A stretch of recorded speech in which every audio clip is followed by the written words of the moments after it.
Where do you see yourself in 10 years? I'm afraid I'll be dead. Ooh. 100% agree, absolutely spot on. Amberlyn Reid is indeed in the last decade of her life. Now, when she predicted the end of her existence, she didn't seem to be bothered. However, Becky did. And that's the story of Amberlyn Reid. People seem to be more bothered about her health, fitness and demise than she does. The reason why so many people are interested in people like Amberlyn Reid is because she gives us hope.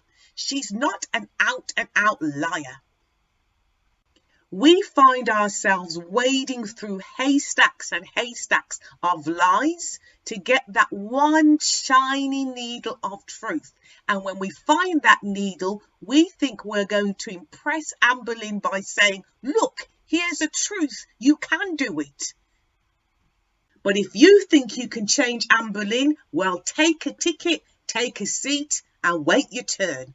There have been thousands in front of you and there are a couple hundred behind you.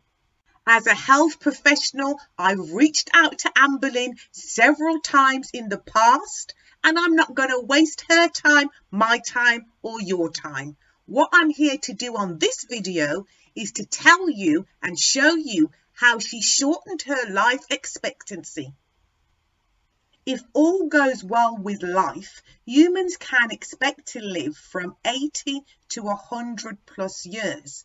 So, how has Amberlyn managed to have a life expectancy less than half that number? Amberlyn clearly has an eating disorder, and that eating disorder is food addiction, not binge eating disorder. Now, once you've seen it, you can't unsee it. So what is binging? Binging is very simple, just eating an excess amount of food. Nowadays, it's most commonly seen in animals where they eat a lot in the summer and autumn months to put down fuel reserves for winter when food is scarce. This doesn't mean that humans have stopped binge eating altogether, because we haven't. Binge eating in humans is now usually done out of celebration as opposed to necessity. The holiday season, vacations, meeting up with old friends, reunions are a few occasions where we do this. It's not the healthiest way to live, but for most people it's controllable, and in moderation it will have very little effect on the body and the lifespan of a person.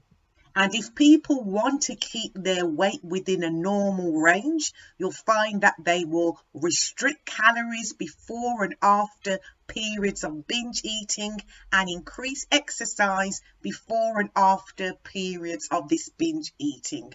And that's why a lot of people go on diets within the new year. As I said, this type of eating pattern is not the healthiest, and it actually can turn into a binge eating disorder. But just because you eat like this or binge eat doesn't mean you have a binge eating disorder. It becomes a binge eating disorder when the binge eating is unpredictable. The binge eating is also acute, and it's more like an episode of binge eating. So you're not eating 20 donuts because it's Christmas and you're at your family's. You're eating 20 donuts because something has set you off, a stimulus or a trigger. And some people with binge eating disorder don't even binge on tasty food. Some people have been known to eat raw food, frozen food, rotten food, inedible food. That's how bad binges can get. Within the industry of health, fitness, exercise and dance, binge eating disorder is actually surprisingly common, and I also have binge eating disorder. I have been underweight, I've had very low body fat, I've been within normal weight range, and I've been overweight. So what you see here is just a visual aid of my own eating. Everybody with binge eating disorder will have a slightly different chart. We are the hardest eating disorder to spot because, as you see from my chart, most of the time my weight range is normal because I'm eating normally. People only identify either eating disorder if I lose a lot of weight or I put weight on. So what puts Amberlynn in the food addiction category and not a binge eating disorder? She clearly does binge eat. Remember what I said, just because you binge eat doesn't mean you have a binge eating disorder. If we look at Amberlynn's chart, based on the years that she's been uploading to social media, there are very few periods of time where she eats normally or undereats. Amberlynn, on the average, to be the weight she is, eats 9 meals a day, which means she eats 3 days rations of meals in one day. And as you have noticed over the years, and much to people's frustration, she will do anything and everything she can to get those 9 meals into her body every single day. And don't get it twisted, Amberlyn Reid is not addicted to all types of food. It's the high calorie, high carbohydrate, high fat, easy to digest food. That is her addiction. It doesn't matter what anybody says, those types of foods are going to go into her body on average 9 times a day. Sometimes more times, sometimes less times, but those calories, those foods are going into her body. Unlike binge eating disorder, that is not really predictable. Food addiction is very predictable. You can predict today that person will overeat. Tomorrow that person will overeat. 2 weeks time they will overeat. 4 weeks time they will overeat. 6 months time they will overeat. It is very, very predictable. Once she opens her eyes, Amberlynn's objective is to eat as much junk food as possible. That is her only goal. If you accept that, you will see that her behavior makes total sense. When binging starts again, all of the hard work I did over here with my calorie counting and my walking and my drinking and my determination and my willpower, all of it just diminishes. As Amberlynn has never been within normal weight or underweight, none of what she just said is true. And this is the reason why. They tried to make me lose weight when I was like 9, 10, when I was in an all-girls group home, but I didn't understand it. They tried to give me like low-fat milk. She's never been on track with a diet.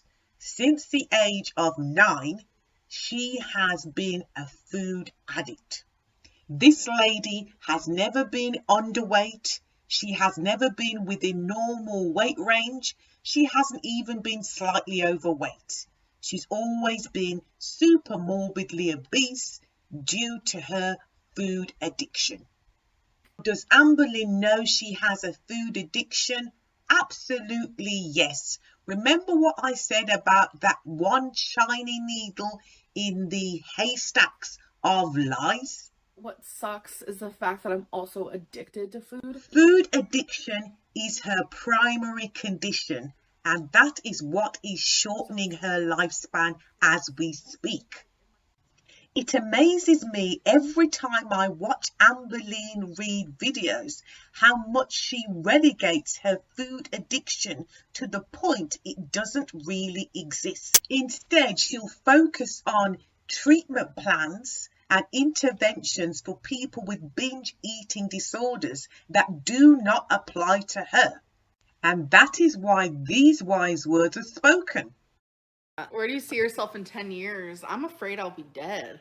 Ooh. If she applies the treatment plan designed for somebody like me to herself, and as I've told you, I have been severely underweight, and she applies that treatment plan to herself, she will unalive herself by eating herself to non-existence. The treatment plan for food addiction alongside psychotherapy is food restriction. To be her size, Amberlynn is eating 63 meals a week. In order to combat her weight, she would have to drop this to 21 meals per week.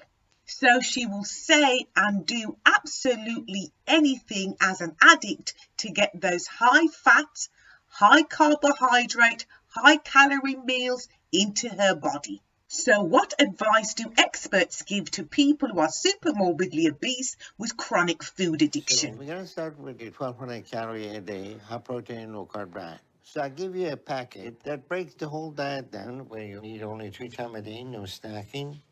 Sometimes Dr. Now can be a little bit tactless, but I couldn't put it better myself. Amberlynn will do anything to prolong her food addiction, which means sabotaging things that will help her with the food addiction. When people have addictions, they will have a loss of power and a loss of control. So the only real power they have is fooling other people, letting other people down. And you find this happens quite a lot in the life of Amberlynn Reid. She was going to go to Overeaters Anonymous. Amber had told us recently her binge eating was getting out of control. Just because you say it doesn't make it true. We're replacing binge eating with food addiction. And she was determined to get it sorted. And the first step in doing that was going to this Overeaters Anonymous. Going to Overeaters Anonymous was a positive sign. It was a sign she was not content anymore with her binge eating. I had to stop it there again. So Amberlynn, truthfully, was overeating.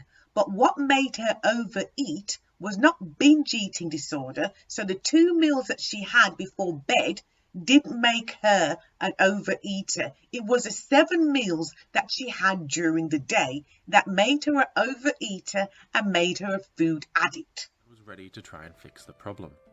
Despite Amber mentioning a couple of times now that she was going to go to this Overeaters Anonymous, it began to sound like she was almost talking herself out of going. I'm insanely nervous. I'm not sure if I'm gonna go today. I will definitely keep you guys posted. A few things that are worrying me.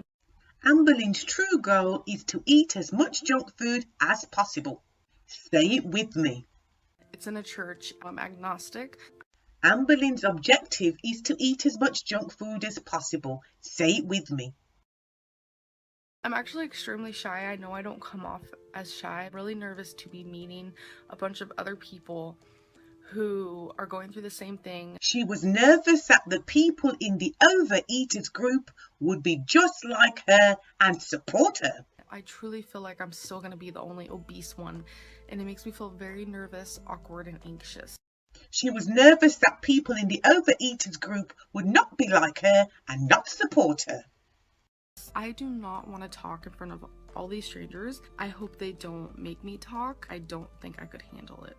Amberlynn is a private person who just happened to put her entire private life on the internet for everyone to see for a decade. I cannot find a single OA meeting here.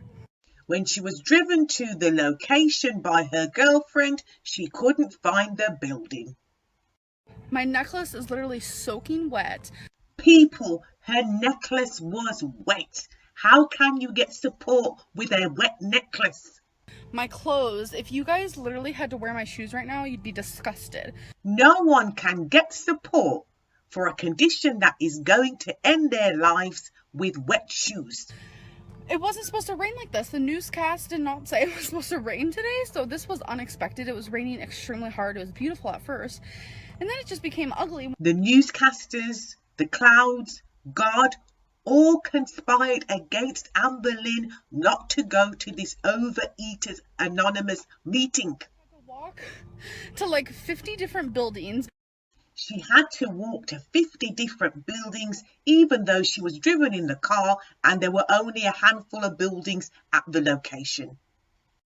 I literally feel like crap right now. I was really looking forward to this. I was honestly excited to just get some help. I have no idea what just happened. A higher power clearly isn't on my side today. It ended exactly how you planned it, Amberlynn. It was not supposed to happen, and it did After not. everything's all said and done, I spy a piece of a rainbow. Sadly, Amber couldn't find this Overeaters Anonymous. So, what did she end up doing instead of attending the meeting? We got 2 of these cookie dough Arctic Zero ice creams and 2 of the chocolate peanut butter. Perfect.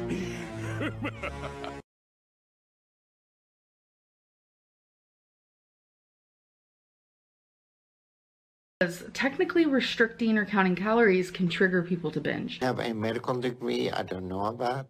That is true, Amberlynn, but it applies to people that have a pie chart that looks like this. Whereas you have eaten 7 to 11 meals a day for the last 20 years and your pie chart looks like this.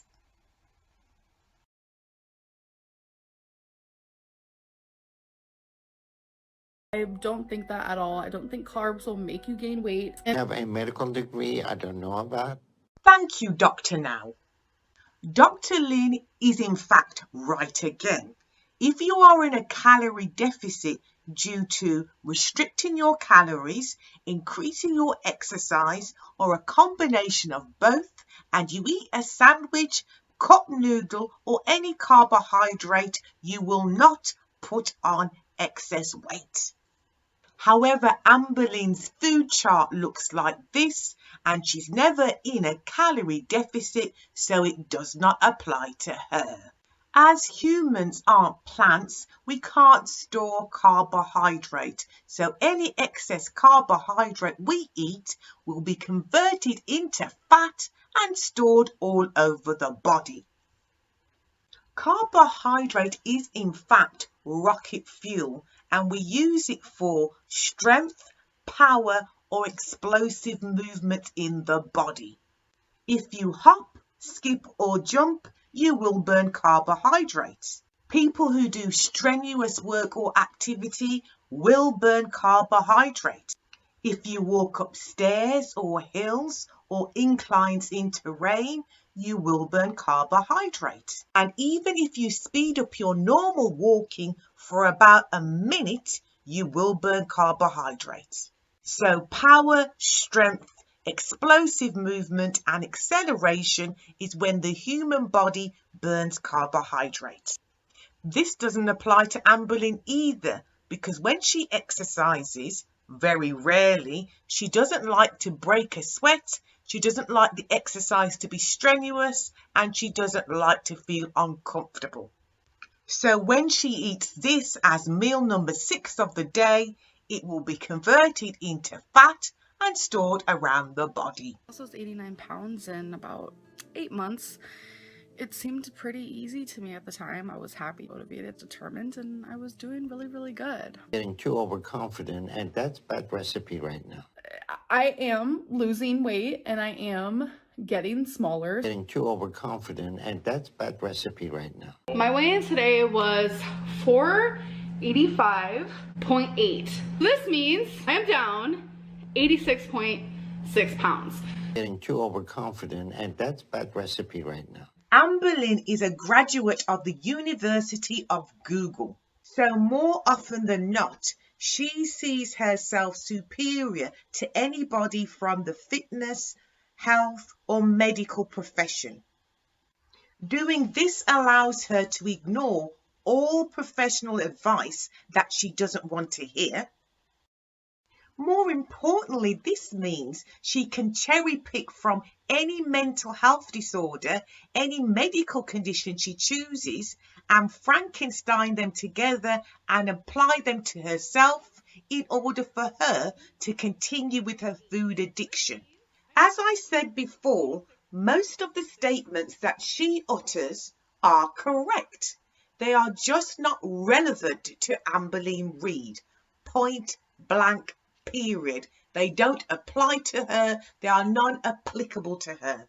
While Amberlynn is a super morbidly obese food addict, she doesn't like to associate with people who are just like herself. Understand like an outside perspective, like when you think of someone my size, like you think of people from 600-pound life, like you really do.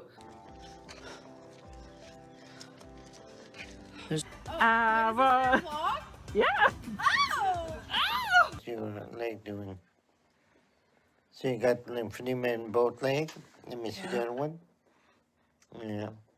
I'm really nervous to be meeting a bunch of other people who are going through the same thing.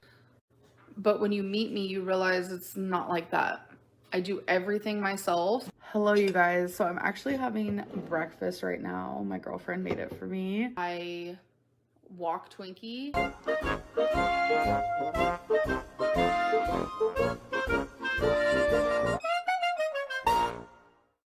So my girlfriend is gonna take her in. Twinkie usually doesn't get scared like that of the vet, so that was weird. The truth is, Amberlyn's fitness and mobility is so poor, she cannot drive to the vet by herself. She cannot mobilize herself in and out of the car, take her dog a few meters from the car into the vet's office and have a consultation with the vet. I didn't have my mask with me.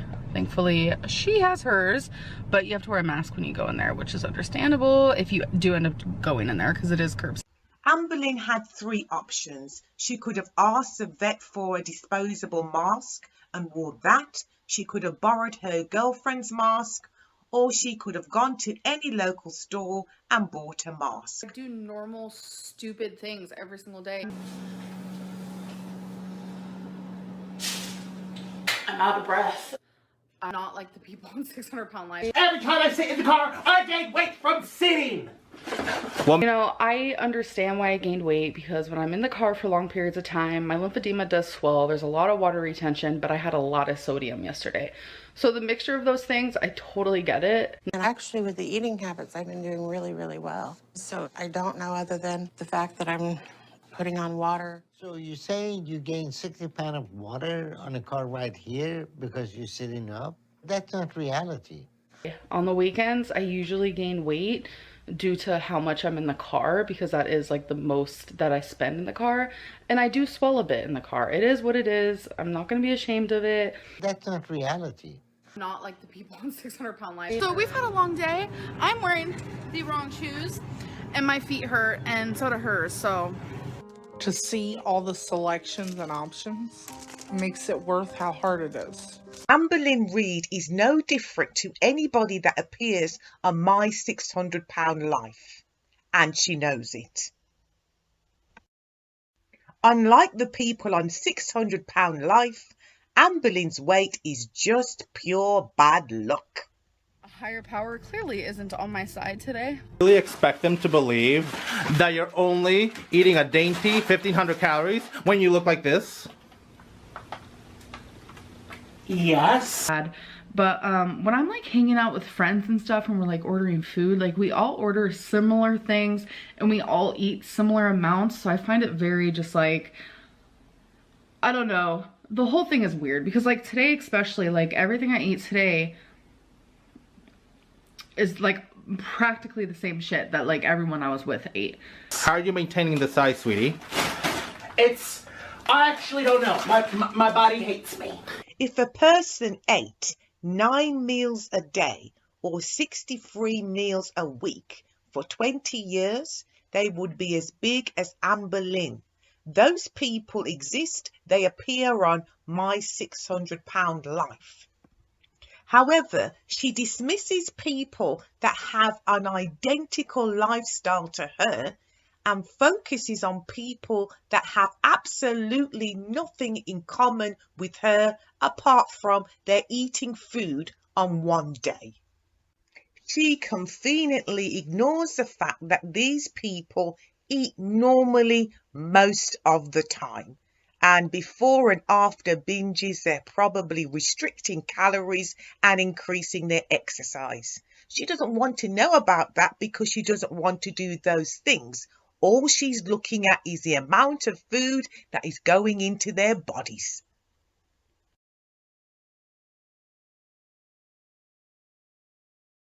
Doctor now prescribes 3 meals a day and no snacking.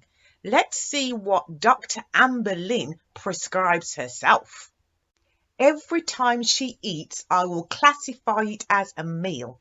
If she goes over 3 meals in the day, I will roll over to the following day. The first thing I ate on this day here was a homemade, from my friend, cranberry muffin. This is not the most nutritious thing that you could have. It's fairly empty calories, but you've chosen this as your breakfast. So the next thing I am eating is a venti chai tea from Starbucks, which is 350 calories. And then just in here is a birthday cake pop, which is 170 calories. Again, not a well-balanced meal, but it's calories and it's your lunch. As YP says, enjoy. Okay, so the next thing I ate was lunch. The top picture is how it looked before I ate it.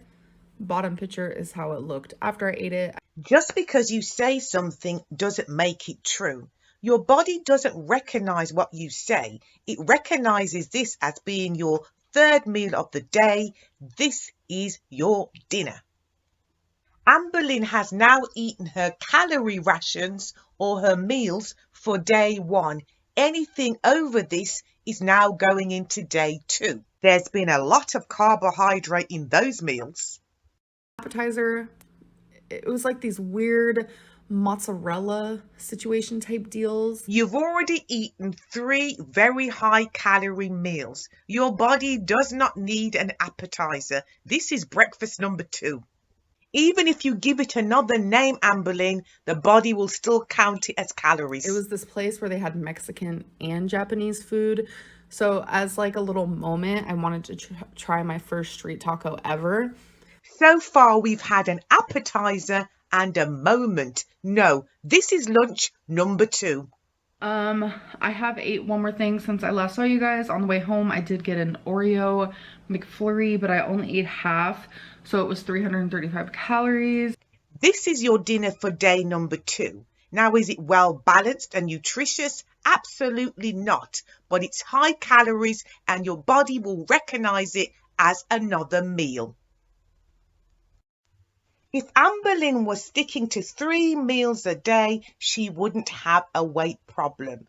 And that's recommended for everybody, not just for people who are super morbidly obese. But she has this great habit of renaming food so she doesn't have to classify it as a meal in her head, but it's classified as a meal in her stomach. I'm eating a cake pop, not a meal. I'm eating sushi, not a meal. I'm having a mukbang, not a meal. I'm taste testing a cup noodle, not a meal. My girlfriend made me a sandwich, so it's not a meal. And this is just the food she's showing us on camera.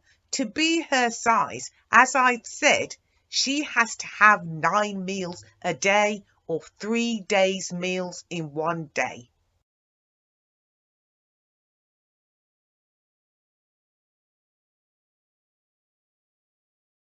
There's a famous quote, mental things are scary. I'm pretty sure that's what it is, something I've said in the past that people kind of made a mockery of. I feel like I need to actually share this because I need people to know that, like, mental things is scary. Like, not being able to control, like, depression, being bipolar, and again, Amberlynn talks about depression and bipolar, and she misses out food addiction, which is her major problem. If she was not Frankensteining every single mental health disorder or medical condition together to cover up for her food addiction, the audience would be more supportive. Because Amberlynn most of the time is trying to miss out her food addiction, she sounds quite often like a small child lying. Her comment section is literally full of people who have the conditions that she is claiming to have, and they're giving her advice, which is irrelevant to her. The food addicts going through exactly the same thing as Amberlynn Reid, who could support her, who could tell her it's okay, who could make her feel less lonely, she just doesn't want to know them. So that type of life choice would be really scary. What sucks is the fact that I'm also addicted to food. So it's like if I don't get that quick fix, like I feel like in my brain I kind of go like insane. Amberlyn's food addiction should be her #1 priority, because that is what is going to take her out of this world in the next 10 years. However, because Miss Amberlyn often denies her food addiction or downplays her food addiction, she does not get the necessary help, support, or empathy from her audience, and they are sidetracked by her. The audience talks about anxiety because you talk about anxiety. The audience talks about bipolar because you talk about bipolar. The audience talks about ADHD because you talk about ADHD. The audience talks about binge eating disorder because you talk about binge eating disorder. The audience does not talk about food addiction and how it's going to halve your life because you don't talk about it.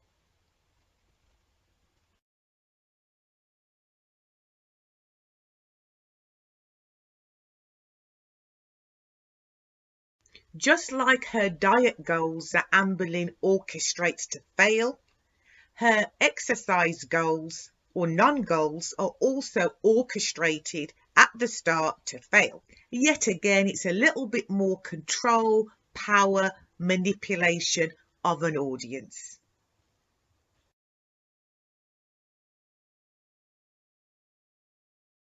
Amberlyn uses counting steps as a measure of her fitness. It's absolutely ridiculous. Once you are able to walk forward and you have the space to walk forward, that is what you should be doing. You should be measuring your progress by distance. I forgot to mention, I did take over 4,000 steps, and that was what without even trying. I didn't even try. You can use number distance like 1/4 of a mile, 1/2 a mile, 3/4 of a mile, or it can be landmark distances such as walking to a tree, a lamppost, a house, a local shop, a supermarket, or a bus station. But it has to be where you are pushing your weight forward, walking.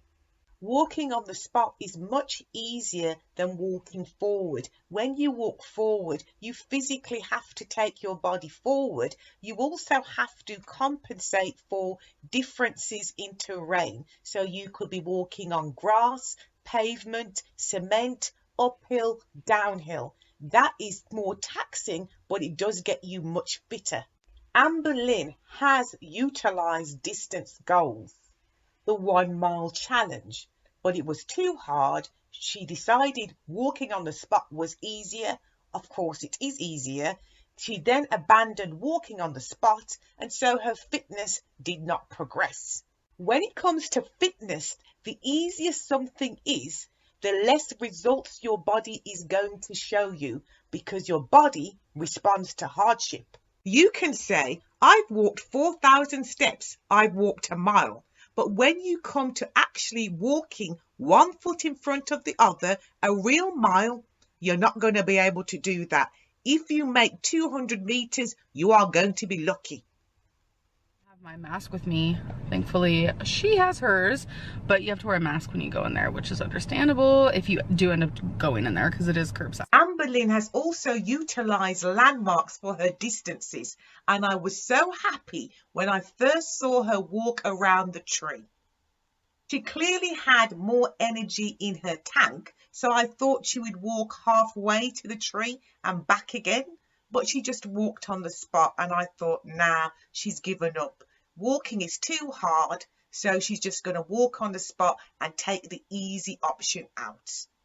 Walking on the spot is also not very good psychologically because it's just toil and number accumulation. If you manage to walk to your local shop after 5 years of being housebound, that's an achievement. If you've walked a mile or you've taken part in a race, that's an achievement. Just crunching numbers is nothing. And so you are likely to abandon walking on the spot if you use that as an activity.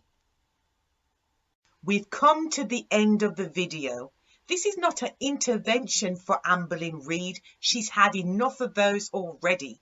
This is just me showing you how she's managed to take decades and decades off her life.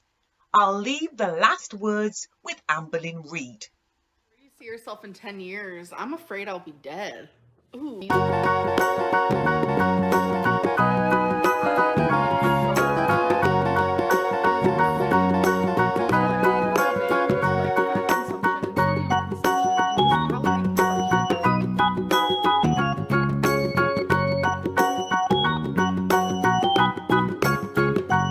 Anyone venturing into the Amberlynn universe over the past decade will be aware of Amberlynn, the fitness expert. In Amberlynn's heyday, she was an expert rollerblader. She was an expert soccer player. In fact, she was so good she was part of the blue team. I don't know what that is. I don't play soccer. And finally, Miss Amberlynn was a dancing queen, winning several competitions for dancing and choreography, and people who were good at dance said she was good. Is any of that true? I don't really know, but what I do know is that I can analyse her fitness based on videos that she has uploaded to social media over the last 10 years. This is the second part of Amberlynn Reid Flexing to the Grave, the fitness edition, or how fit is Amberlynn Reid really? We are going to start with flexibility. How well can Amberlynn actually stretch her body? By now, everyone that wanted to see it has seen it, and that is the marvel of Amberlynn's flexibility and her touching her tootsies. Many people were amazed at her amazing flexibility. Other people gave her no praise at all, including me. Were those people haters? Nope. Am I a hater? Nope. It's just the fact that some people know that touching your toes is not a general measure of flexibility in the body.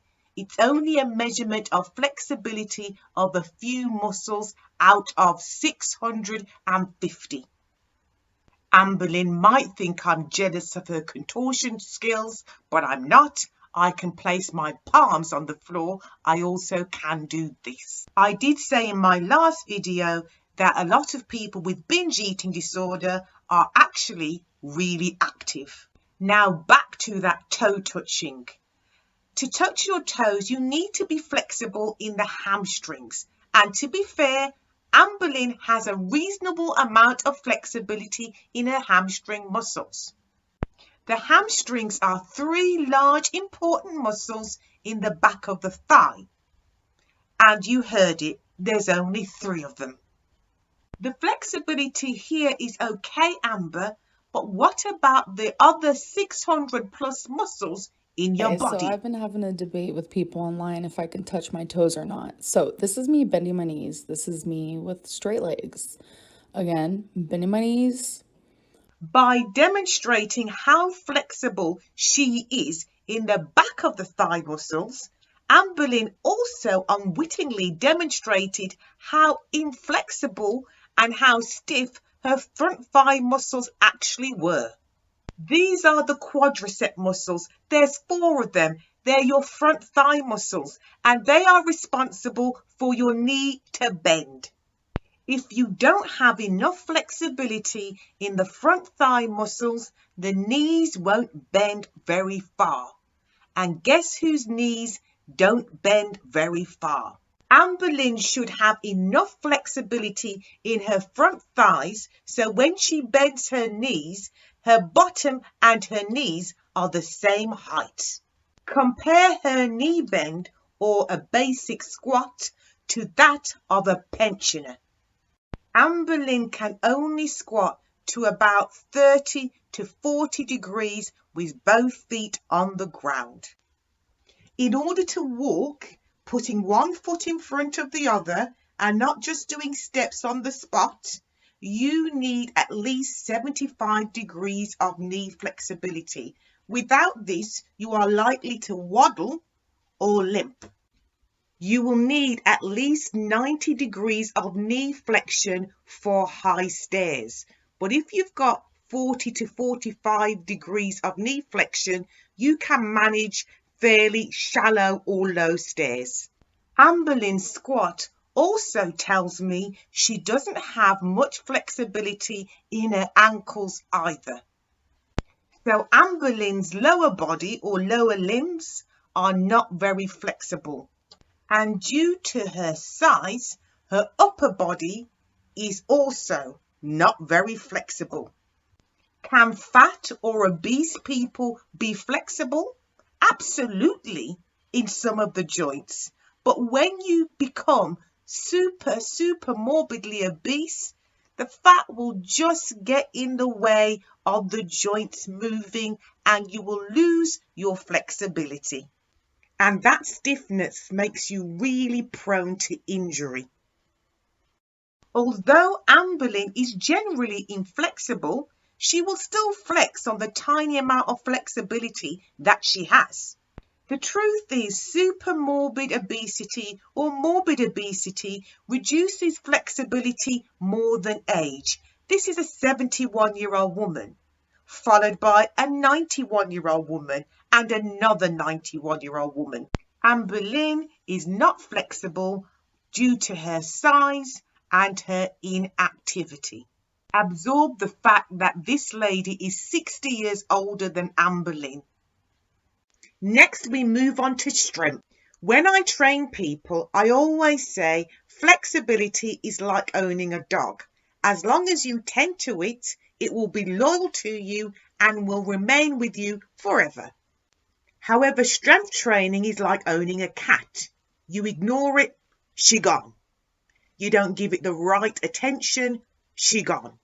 You give it the wrong attention, she gone. You become stronger by exposing your muscles to high resistance or heavy weights. In conclusion, your strength is lost far easier than your flexibility. So, how has Amberlyn trained her strength? Please note the weight this elderly lady is lifting to train her strength and compare it with the weight Amberlyn is using to train her strength. Because I definitely need to. Okay, so since this is my first day of doing this whole arm situation, I'm not gonna give myself a certain amount of reps that I want to do. I'm just gonna stop it here and just say she's picked the daintiest weights that she can pick when the platters of food that she eats during her mukbangs weigh 3 times as much as the weight she has chosen for her strength training. I'm gonna see what I can do first. Say I can do 13 arm ups before I'm done for. That means the next day, aim for 13 again or possibly 14. It turns out Amberlyn's strength training program was not actually a strength training program at all. Lifting tiny weights lighter than your food plate repeatedly would never have built up strength in Amberlyn's arms. Remember what I said about looking after the cat? She gone if you don't attend to it properly. You build up strength by increasing the weights or resistance, so she should have bought herself a set of weights. And once she mastered about 8 to 10 reps in a weight, she should have moved up a weight, and so on, and so on, and so on. That would have trained her strength and also improved the tone in her arms and back. I would have actually recommended that she bought herself a set of resistance bands because they're cheaper, easier to store, and it's easier for you to track your progress of strength gains. But Amberlyn knows best, and she doesn't out and out reject information you give her. She just cherry picks what she wants to do. For instance, the execution of the exercises that she chose to do was 100% spot on, 10 out of 10. It was just the fact the weights were so light she was never going to improve her strength or muscle tone in her arms or back. So, is Amberlynn strong? No, she's not doing a manual job. She's not training for strength properly, and she also can't lift her own body weight. Her strength training priorities should have been using resistance bands and getting to the floor and trying to get back up again with no help. Now we are moving on to cardiovascular fitness. How well do Amberlynn's heart and lungs work? Your heart and lungs work together to pump oxygenated blood around your body. Amberlynn has some strange views about cardiovascular fitness. And the fact that I can sing in the shower, let alone sing Skyscraper by Demi Lovato and like not be out of breath while hitting those high ass notes, just goes to show like, wow, okay, you're doing your thing, Amberlynn. I've tested fitness on hundreds of people. I have not once asked anybody to sing like an opera singer. Just because you are able to hold a long note or hit a high note doesn't mean you have good cardiovascular fitness and you are going to win the New York Marathon. I am so fit I can sing has never been uttered by anybody on the planet apart from Amberlynn. Goes to show like, wow, okay, you're doing your thing, Amberlynn. Back to reality. Your heart and lungs are proportional to your height. Your heart is around the size of your balled up fist. Taller people will have bigger hearts and smaller people will have smaller hearts. It's in proportion to your height. So when a person puts on weight, the heart and lungs have to work harder to get the oxygen around all that new body. Amberlyn Reid has a heart designed for a 5'2" woman, but her tiny heart has to work harder than Shaquille O'Neal's heart because there's more of Amberlynn than there is of Shaquille O'Neal. In fact, her heart has to work harder than the tallest human ever recorded on the planet because there's more of her than there was of him. Her heart is working flat out, just existing. This is why this happens. Out of breath. You guys are about to learn I get out of breath rather quickly, but let's do this thing. A Mini Cooper engine couldn't work in a jumbo jet, and a 5'2" woman's heart cannot work in a 500-pound body without giving up. Super morbidly obese people have no option but calorie restriction or they will die. So we're going to start with your 1,200 calorie a day, high protein, low carb diet. So I'll give you a packet that breaks the whole diet down where you eat only 3 times a day, no snacking. They can also strengthen their heart and lungs, so their cardiovascular fitness, by walking and building up distance. Yet again, Amberlynn wants to do it on her own terms. Who says that I should walk outside? I'm not going to right now. We are all given the same advice in life. Some people choose to ignore it and end up 500 pounds. This is my outfit. Oh, look at that. Outfit of the day. So I'm actually about to do some... If you can walk more than 100 steps and you have the space to walk forward, sideways or backwards, that is what you are supposed to be doing. Walking on the spot is easier than walking forward. However, you never improve your ability to walk forward. Amberlynn may try to fool herself that doing these steps on the spot is equivalent of somebody else going out and actually walking, but she's not going to fool her body. Cardiovascular fitness can only be improved in someone like Amberlynn by using distance goals or landmark goals. Number distance goals is just walking a little bit further each time you go for a walk. With landmark goals, you don't have to worry about numbers. It's just landmarks. You're walking to your front door. You're walking to your gate. You're walking to a tree. Then you're walking to a local shop. But you are improving that distance as well. The step walking is toil. It is boring. It is number crunching.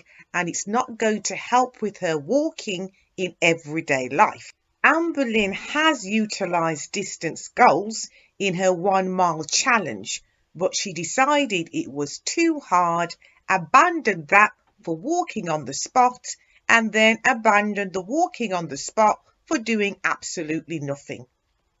I talk more about this in Amberlynn Reid Debunking the Health Claims video. Our exercise queen also used landmark distances for helping her with her cardiovascular fitness, and guess what she did? She ended up walking on the spot.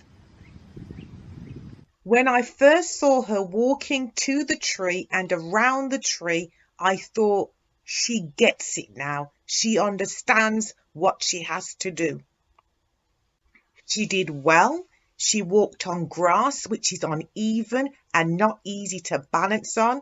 Then she walked on cement. She did a good job. She even had more energy in her tank. And instead of trying to go halfway back, walking on the grass again, she did this bizarre thing of walking on the spot. In the future, she would miss out walking to the tree altogether and just walk on the spot outdoors. Then she would elect not to go outdoors, walk on the spot in her home, and then eventually walk on the spot in her bedroom, and then give up walking on the spot completely. I did take over 4,000 steps, and that was without even trying. I didn't even try. You can say, I've walked 4,000 steps, I've walked a mile.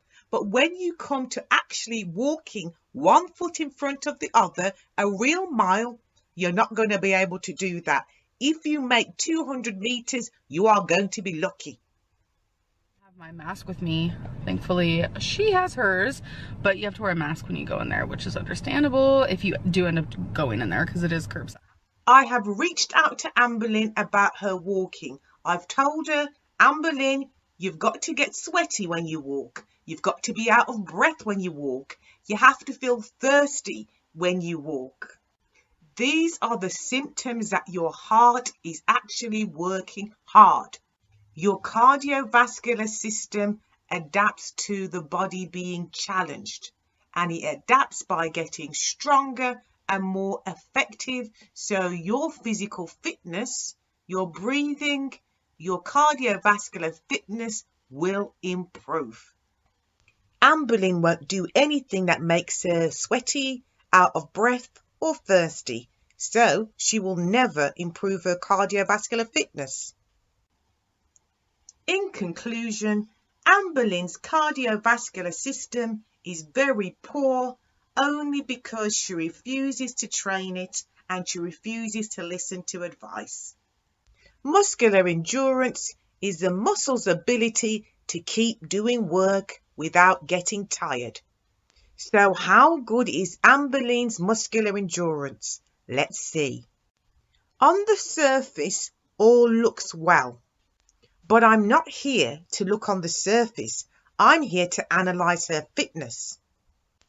And there are two things I have to address when I talk about Amberlynn's muscular endurance. There was a large portion of 2019, if not the whole 2019, where I literally couldn't shower.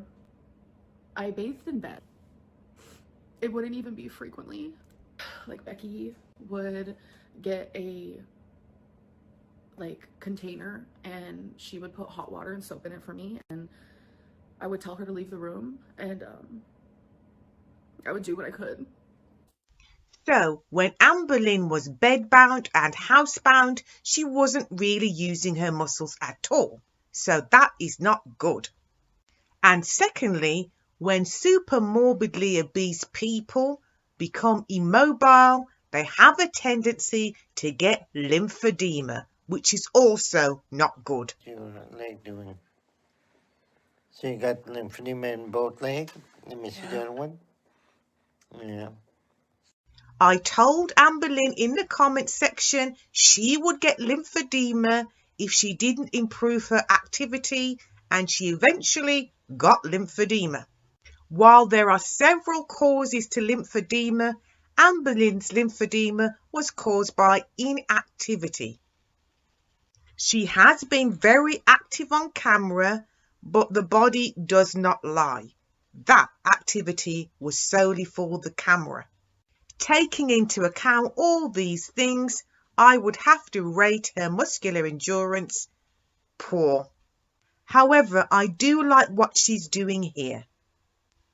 Finally, we have agility. How quick and easy does our girl Amberlynn move?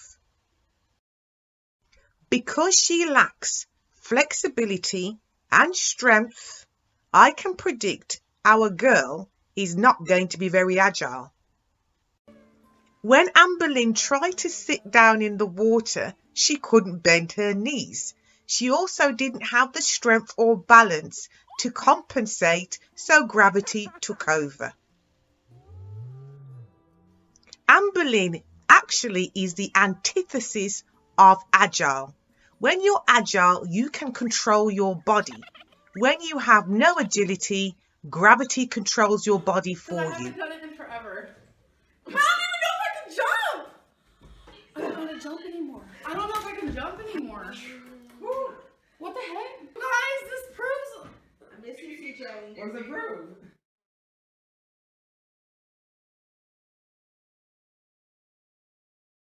CJ. That I let myself go.